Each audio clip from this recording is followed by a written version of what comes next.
बोलो श्री गणेश भगवान की जय। श्री हरि विष्णु भगवान की जय। भोले भंडारी की जय। पवन पुत्र हनुमान की जय। बोलो श्री बृहस्पति देव भगवान की जय। प्रिय भक्तजनों, आज मैं आपको बृहस्पतिवार व्रत कथा सुनाने जा रही हूँ। तो कथा इस प्रकार है। एक समय की बात है कि भारतवर्ष में एक नृपति राज्य करता था। वह बड़ा ही प्रतापी और दानी था। वह नित्य प्रतिदिन मंदिर में दर्शन करने जाता था। वह ब्राह्मण और गुरु की सेवा किया करता था। उसके दरवाजे से कोई भी निराश होकर नहीं लौटता तथा वह प्रत्येक गुरुवार को व्रत रखता एवं पूजन करता था। हर एक दिन गरीबों की सहायता करता था, परंतु यह सब बातें उसकी रानी को अच्छी नहीं लगती। वह न व्रत करती, न किसी को एक दमड़ी तक दान में देती थी तथा राजा से भी ऐसा करने को मना किया करती थी। एक समय की बात है कि राजा तो शिकार खेलने वन को गए हुए थे। घर पर रानी और दासी थी। उस समय गुरु बृहस्पति देव एक साधु का रूप धारण कर राजा के दरवाजे पर भिक्षा मांगने गए तथा भिक्षा मांगी तो रानी कहने लगी, हे साधु महाराज, मैं इस दान और पुण्य से तंग आ गई हूँ। मेरे से तो घर का ही कार्य समाप्त नहीं होता। इस कार्य के लिए तो मेरे पति देव ही बहुत हैं। अब आप एक प्रकार की कृपा करें कि वह सब धन नष्ट हो जाए तथा मैं आराम से रह सकूं। साधु बोला, हे देवी, तुम तो बड़ी विचित्र हो। संतान और धन से कोई दुखी नहीं होता है, इसको सभी चाहते हैं। पापी भी पुत्र की और धन की इच्छा करता है।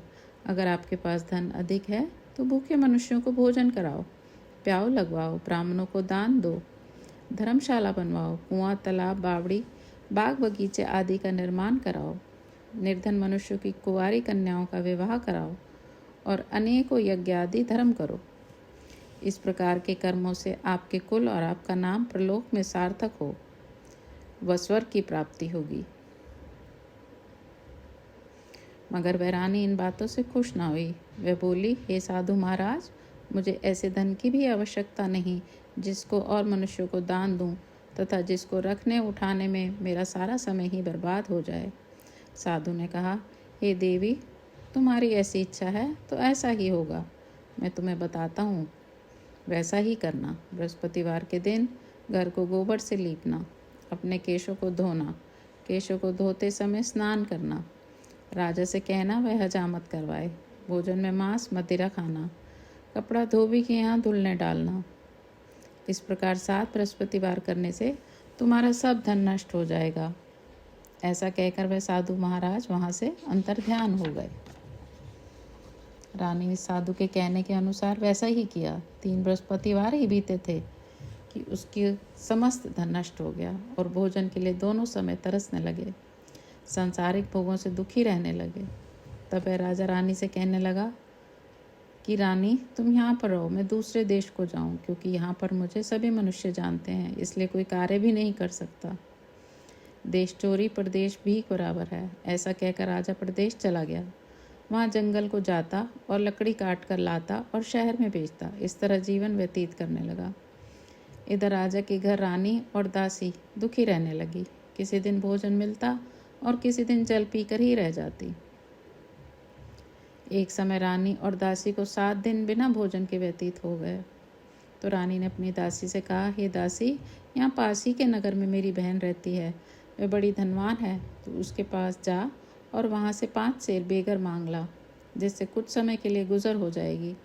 इस प्रकार रानी ने आज्ञा मानकर दासी उसकी बहन के पास गई और रानी की बहन उस समय पूजन कर रही थी, क्योंकि उस दिन बृहस्पतिवार था।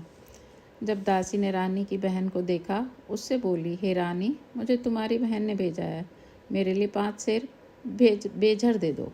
इस प्रकार दासी ने अनेक बार कहा, परंतु रानी ने कुछ उत्तर न दिया, क्योंकि वह उस समय बृहस्पतिवार की व्रत कथा सुन रही थी। इस प्रकार जब बांदी को किसी प्रकार उत्तर नहीं मिला तो वह बहुत दुखी हुई एवं क्रोध भी आया और लौटकर अपने गांव रानी के पास आकर बोली, हे रानी, तुम्हारी बहन तो बहुत ही बड़ी आदमी है। वह छोटे मनुष्य से बात भी नहीं करती, इसलिए मैंने उससे कहा तो उसने कोई उत्तर नहीं दिया। मैं वापस चली आई। रानी बोली, हे दासी, इसमें उनका कोई दोष नहीं है। जब बुरे दिन आते हैं तब कोई सहारा नहीं देता। अच्छे बुरे का पता विपत्ति में ही लगता है। जो ईश्वर की इच्छा होगी वही होगा। यह सब हमारे भाग्य का दोष है। इधर उस रानी ने देखा कि मेरी बहन की दासी आई थी, परंतु मैं उससे नहीं बोली। इससे वह बहुत दुखी हुई होगी। यह सोच कथा को सुनकर विष्णु भगवान का पूजन समाप्त कर वह रानी बहन के घर चल दी और जाकर अपनी बहन से कहने लगी, हे बहन, मैं बृहस्पतिवार का व्रत कर रही थी। तुम्हारी दासी आई, परंतु जब कथा होती है तब न उठते हैं न बोलते हैं, इसलिए मैं नहीं बोली। कहो, दासी क्यों गई थी? रानी बोली, बहन, हमारे अनाज नहीं था। वैसे तुमसे कोई बात छिपी नहीं है, इस कारण मैंने दासी को तुम्हारे पास 5 सेर बेजर लेने के लिए भेजा। रानी बोली, बहन देखो, बृहस्पति देव मनोकामना पूर्ण करते हैं। देखो, शायद तुम्हारे घर में अनाज रखा हो। इस प्रकार का वचन जब रानी ने सुना तो घर के अंदर गई। वहाँ उसे एक गड़ा बेजर का बरा मिल गया। तब तो रानी और बांदी को बहुत ही खुशी हुई और दासी कहने लगी, हे रानी, देखो, वैसे हमको जब नहीं मिलता तो हम रोज ही व्रत करते हैं। अगर इनसे व्रत की विधि और कथा पूछ ली जाए तो उसे हम भी किया करेंगे। तब उस रानी ने अपनी बहन से पूछा कि हे बहन, बृहस्पतिवार की व्रत की कथा कैसे है और यह व्रत कैसे करना चाहिए? रानी की बहन ने कहा, गुरुवार के व्रत में चना की दाल मुनक्का से विष्णु भगवान का केले की जड़ में पूजन करें तथा दीपक जलावें, पीला भोजन करें तथा कहानी सुने। इस प्रकार करने से गुरु भगवान प्रसन्न होते हैं, अन्न पुत्र धन देते हैं, मनोकामना पूर्ण करते हैं। इस प्रकार रानी और दासी दोनों ने निश्चय किया कि बृहस्पति देव भगवान का पूजन जरूर करेंगे। 7 दिन बाद जब बृहस्पतिवार आया तो उन्होंने व्रत रखा। गुड़साल में जाकर चना गुड़ बीन लाई तथा उसकी दाल से केले की जड़ का तथा विष्णु भगवान का पूजन किया। अब भोजन पीला कहाँ से आवे? बेचारी बड़ी दुखी हुई, परंतु उन्होंने व्रत किया था, इस कारण गुरु भगवान प्रसन्न थे। 2 थालों में सुंदर पीला भोजन लेकर आए और दासी को देकर बोले, हे दासी, यह तुम्हारे और रानी के लिए भोजन है, तुम दोनों करना। दासी भोजन पाकर बड़ी प्रसन्न हुई और रानी से बोली, चलो रानी जी, भोजन कर लो। रानी को इस विषय में कुछ पता नहीं था, इसलिए वह दासी से बोली, तू ही भोजन कर, क्योंकि तू हमारी व्यर्थ में हंसी उड़ाती है। दासी बोली, एक महात्मा भोजन दे गए हैं। रानी कहने लगी, वे भोजन तेरे लिए ही दे गए हैं, तू ही भोजन कर। दासी ने कहा, वे महात्मा हमें दोनों को थालों में भोजन दे के गए हैं, इसलिए हम और तुम दोनों ही साथ साथ भोजन करेंगी। इस प्रकार रानी और बांदी दोनों ने गुरु भगवान को नमस्कार कर भोजन प्रारंभ किया तथा अब वह प्रत्येक बृहस्पतिवार को गुरुवार भगवान का व्रत करने लगी और विष्णु भगवान की पूजा करने लगी। बृहस्पतिवार भगवान की कृपा से फिर रानी और दासी के पास धन हो गया। रानी फिर उस समय आलस्य करने लगी। तब दासी बोली, देखो रानी, तुम पहले इस प्रकार आलस्य करती थी, तुम्हें धन रखने में कष्ट होता था, इस कारण सभी धन नष्ट हो गया था। अब तुम गुरुवार भगवान की कृपा से धन मिला है तो फिर तुम्हें आलस्य होता है। बड़ी मुसीबतों के बाद हमने यह धन पाया है, इसलिए हमें दान पुण्य करना चाहिए तथा भूखे मनुष्यों को भोजन कराना चाहिए, प्याऊ लगवाने चाहिए, ब्राह्मणों को दान देना चाहिए, कुआं, तालाब, बावड़ी आदि का निर्माण करना चाहिए, मंदिर, पाठशाला बनवाने चाहिए, कुंवारी कन्याओं का विवाह करवाना चाहिए, धन को शुभ कर्मों में खर्च करना चाहिए, जिससे तुम्हारे कुल का यश बढ़े और स्वर्ग प्राप्त हों और पितृ प्रसन्न हों। तब रानी ने इसी प्रकार कर्म करने आरंभ कर दिए तो काफ़ी यश फैलने लग गया। एक दिन रानी और दासी विचार करने लगी, न राजा किस प्रकार से होंगे, उनकी कोई खबर नहीं। गुरु भगवान से उन्होंने प्रार्थना की। भगवान ने रात्रि में राजा को स्वप्न में कहा, हे राजा, उठ, तेरी रानी तुझको याद करती है, अपने देश को चलो। राजा प्रातःकाल उठा और विचार करने लगा। स्त्री जाति खाने और पहनने की संगिनी होती है, पर भगवान की आज्ञा मानकर वह अपने नगर के लिए चलने को तैयार हुआ। इससे पूर्व जब राजा प्रदेश चला गया तो प्रदेश में दुखी रहने लगा। प्रतिदिन जंगल में से लकड़ी बीन कर लाता और उन्हें शहर में बेचकर अपने दुखी जीवन को बड़ी कठिनाई से व्यतीत करता था। एक दिन राजा दुखी हो अपनी पुरानी बातों को याद करके रोने लगा। तब उस जंगल में से बृहस्पति देव एक साधु का रूप धारण कर आ गए और राजा के पास आकर बोले, हे लकड़हारे, तुम इस सुनसान जंगल में किस चिंता में बैठे हो, मुझको बतलाओ। यह सुन राजा के नेत्रों में जल भर आया और साधु को वंदना कर बोले, हे प्रभु, आप सब कुछ जानने वाले हो। इतना कहकर साधु को अपनी संपूर्ण कहानी बतला दी। महात्मा दयालु होते हैं। उससे बोले, हे राजा, तुम्हारी स्त्री ने बृहस्पति देव का अपराध किया था, जिस कारण तुम्हारी ये दशा हुई है। अब तुम किसी प्रकार की चिंता मत करो, भगवान तुम्हें पहले से अधिक धनवान करेंगे। देखो, तुम्हारी स्त्री ने भी गुरुवार का व्रत प्रारंभ कर दिया है और तुम मेरा कहा मानकर बृहस्पतिवार को व्रत करके चने की दाल गुड़ जल के लोटे में डालकर केले का पूजन करो। फिर कथा कहो और सुनो, भगवान तेरी सभी मनोकामनाओं को पूर्ण करेंगे। साधु को प्रसन्न देखकर राजा बोला, हे प्रभु, मुझे लकड़ी बेचकर इतना पैसा नहीं मिलता जिससे भोजन करने के उपरांत मैं कुछ बचा सकूं। मैंने रात्रि में अपनी रानी को व्याकुल देखा है। मेरे पास कुछ भी नहीं जिससे उसकी खबर तो मंगा सकूं। फिर मैं कौन सी कहानी कहूँ, यह मुझको मालूम नहीं है। साधु ने कहा, हे राजा, तुम किसी बात की चिंता मत करो। बृहस्पतिवार के दिन तुम रोजाना की तरह लकड़ियाँ लेकर शहर को जाओ। तुमको रोज से दुगना धन प्राप्त होगा, जिससे तुम भली भांति भोजन कर लोगे तथा बृहस्पति देव की पूजन का सामान भी आ जाएगा।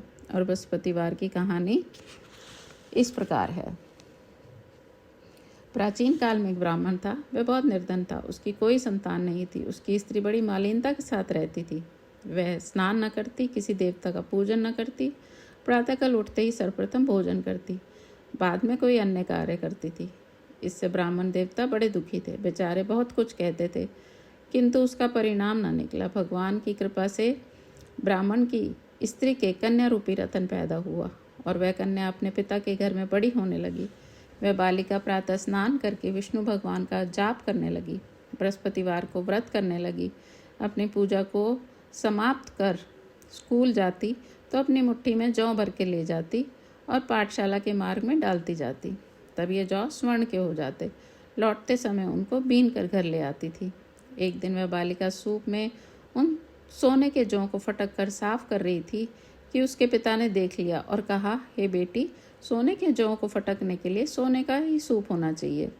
दूसरे दिन गुरुवार था। उस कन्या ने व्रत रखा और बृहस्पति देव से प्रार्थना करके कहा, हे प्रभु, मैंने आपकी पूजा सच्चे मन से की हो तो मेरे लिए सोने का सूप दे दो। बृहस्पति देव ने उसकी प्रार्थना स्वीकार कर ली। रोजाना की तरह वह कन्या जौ फैलाती हुई जाने लगी। जब लौटकर जौ बीन रही थी तो बृहस्पति देव की कृपा से सोने का सूप मिला। उसे वह घर ले आई और उससे जौ साफ करने लगी, परंतु उसकी माँ का वही ढंग रहा। एक दिन की बात, वह कन्या सोने के सूप में जौ को साफ कर रही थी। उस समय उस शहर का राजपुत्र वहां होकर निकला। इस कन्या के रूप और कार्य को देखकर मोहित हो गया और अपने घर आकर भोजन तथा जल त्याग कर उदास लेट गया।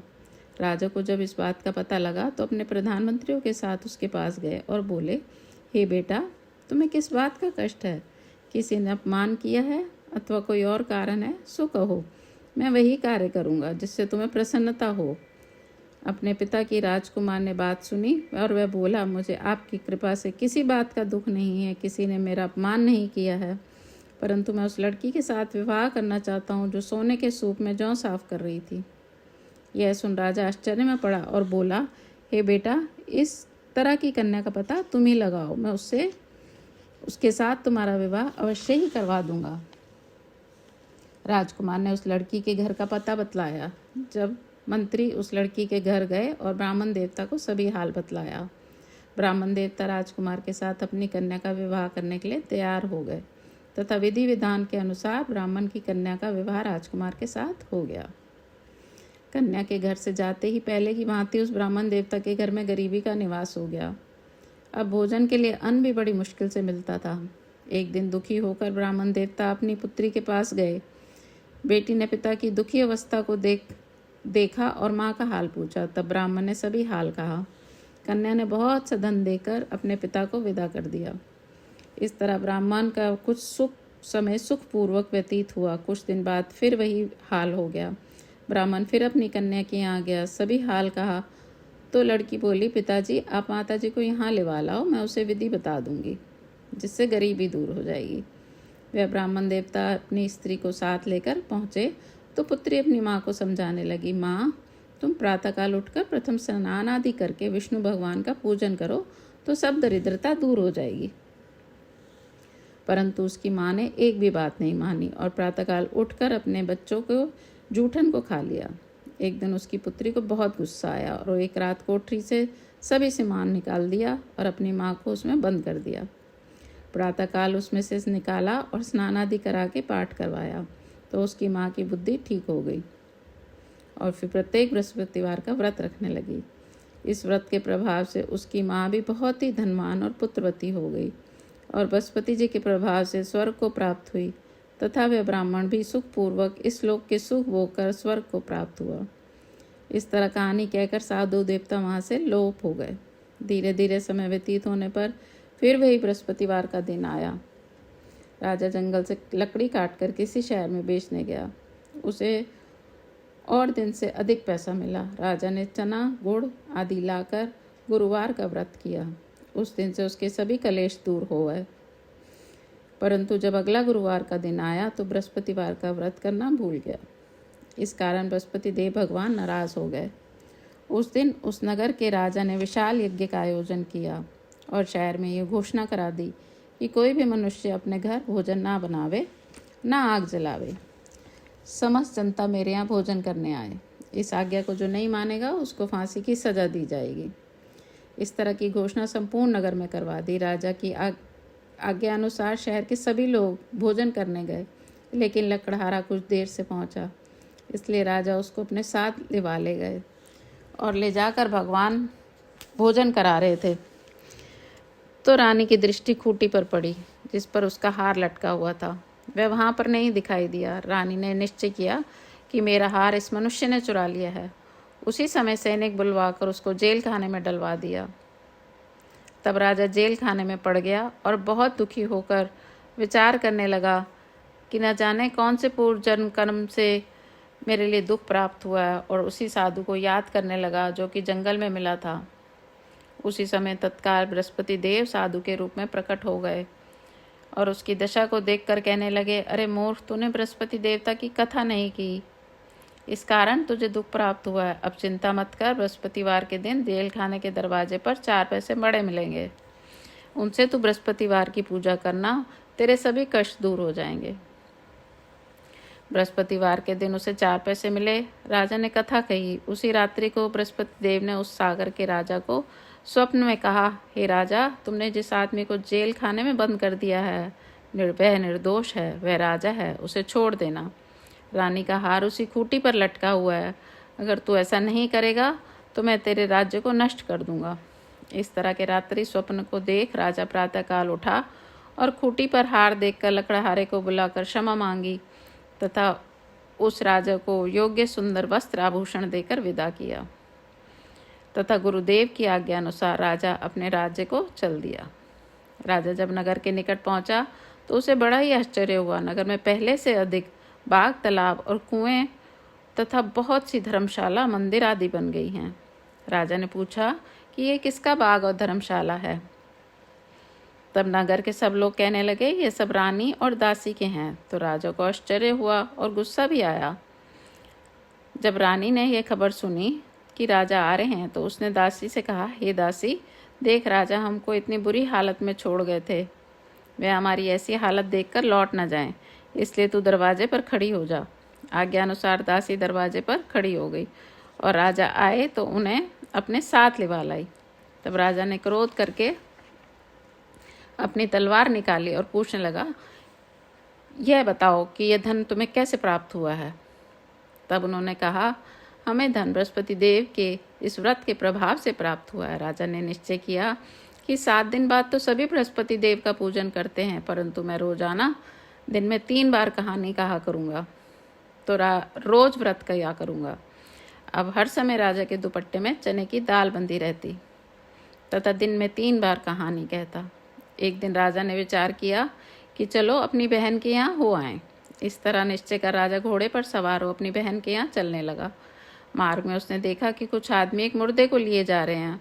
उन्हें रोक कर राजा कहने लगा, अरे भैया, मेरी बृहस्पति देव की कहानी सुन लो। वे बोले, लो, हमारा तो आदमी मर गया, इसे अपनी कथा की पड़ी है। परंतु कुछ आदमी बोले, अच्छा कहो, हम तुम्हारी कथा भी सुनेंगे। राजा ने दाल निकाली और जब कथा आधी हुई कि मुर्दा हिलने लग गया, और जब कथा समाप्त हो गई तो राम राम करके वह मनुष्य खड़ा हो गया। राजा आगे बढ़ा। आगे मार्ग में उससे एक किसान खेत में हल चलाता मिला। राजा ने उसे देखा और उससे बोला, अरे भैया, तुम मेरी बृहस्पतिवार की कथा सुन लो। किसान बोला, जब तक मैं तेरी कथा सुनूंगा तब तक 4 हरैया जोत लूंगा, जा अपनी कथा किसी और को सुनाना। इस तरह राजा आगे चलने लगा। राजा के हटते ही बैल पछाड़ खाकर गिर गए तथा किसान के पेट में बहुत जोर से दर्द होने लगा। उस समय उसकी माँ रोटी लेकर आई।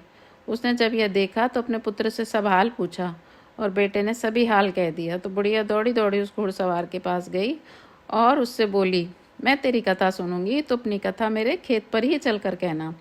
राजा ने बुढ़िया के खेत पर जाकर कथा कही। उसको सुनते ही उसके बैल खड़े हो गए और किसान के पेट का दर्द भी बंद हो गया। राजा अपनी बहन के घर पहुंचा तो बहन ने भाई की खूब मेहमानी की। दूसरे दिन सवेरे राजा जगा तो देखा कि सब लोग भोजन कर रहे हैं।